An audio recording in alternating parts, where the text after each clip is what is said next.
इसरो का solar mission Aditya L1 इतिहास रच चुका है।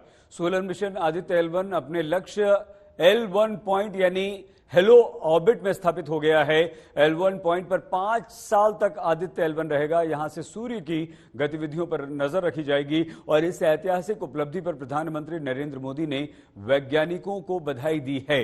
इस समय की सबसे बड़ी खबर यही है कि आदित्य L1 सफलतापूर्वक लॉन्च हो चुका है। ब्लैक होल का अध्ययन करने के लिए एक्सप्लोसेट मिशन के सफल प्रक्षेपण के अवसर पर इसरो प्रमुख ने कहा कि आदित्य L1 अपने L1 पर पहुंचने वाला है और हम इसे वहां पहुंचाने के लिए अंतिम प्रयास कर रहे हैं, जो कि अब सफल हो चुका है। 2024 का ये सबसे बड़ा इसरो का मिशन और एक साल में L1 मिशन सफल रहा है।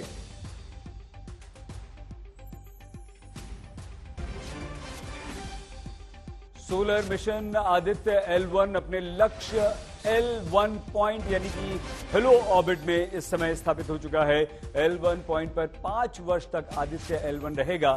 यहां से सूर्य की गतिविधियों पर नजर रखी जाएगी और ये बहुत बड़ी उपलब्धि, भारत ने अंतरिक्ष में एक बार फिर से इतिहास रचा है।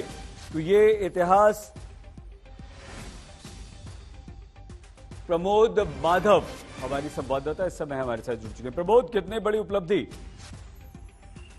जी हाँ, ये तो बहुत ही बढ़िया बात हुई है क्योंकि अभी ये आदित्य L1 को हमने सितंबर 2 लॉन्च किया था और इसका जर्नी तो सितंबर 19 शुरू हुआ है। पूरा 1.5 मिलियन डिस्टेंस उसने कवर कर दिया, विच इज सन डिस्टेंस है अर्थ से 150 मिलियन किलोमीटर। तो यही बात बहुत इंपॉर्टेंट एस्पेक्ट है। और दूसरा है, इसको बोलते हैं एक हेलो पॉइंट, यानी कि लाइक पिछले वाला सैटेलाइट जैसे एक प्लैनेट को या एक स्टार को ये नहीं लाइक विल नॉट फॉलो और डू अ सर्कम ट्रैवल, पर ये एक इमेजिनरी पॉइंट के ऊपर ये ट्रैवल करेगा। और ऐसा ही इसको डिजाइन किया गया क्योंकि उसमें only then we can get 24/7 view of the sun. और इस आदित्य L1 का वेरी इंपॉर्टेंट एस्पेक्ट ये है कि हम ये सन का फोटोस्फीयर, क्रोमा और सब कुछ इन्वेस्टिगेट करने के लिए और डेटा कलेक्ट करने के लिए इसको भेजा है। और यही एक like this distance is a very big success. और इसके बाद वहां से इस सैटेलाइट पे 7 इक्विपमेंट्स है यूज कर वो पूरा का पूरा रिसर्च करेगा। मेन एस्पेक्ट है हमको ये सोलर विंड के बारे में ये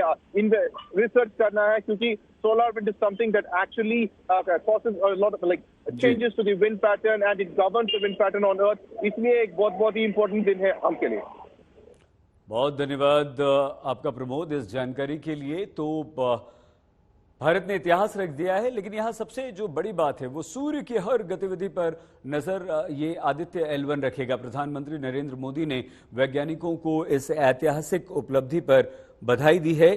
चूंकि सूर्य का दूसरा नाम आदित्य है, इसका लक्ष्य है L1 तक पहुंचना, इसलिए इस मिशन को आदित्य L1 नाम दिया गया है। आदित्य L1 सूर्य का अध्ययन करने वाली पहली स्पेस बेस्ड इंडियन लेबोरेटरी होगी। आदित्य L1 मिशन, जिसका उद्देश्य L1 के चारों ओर की कक्षा में सूर्य का अध्ययन करना है। तो ये आदित्य L1 सफलतापूर्वक लॉन्च हो चुका है। भारत की यह ऐतिहासिक सफलता और सबसे विशेष बात आदित्य L1 की यह है कि इसका निर्माण पूरी तरह से हमारे भारत में हुआ है, घर में हुआ है। ये पूरी तरह से स्वदेशी है।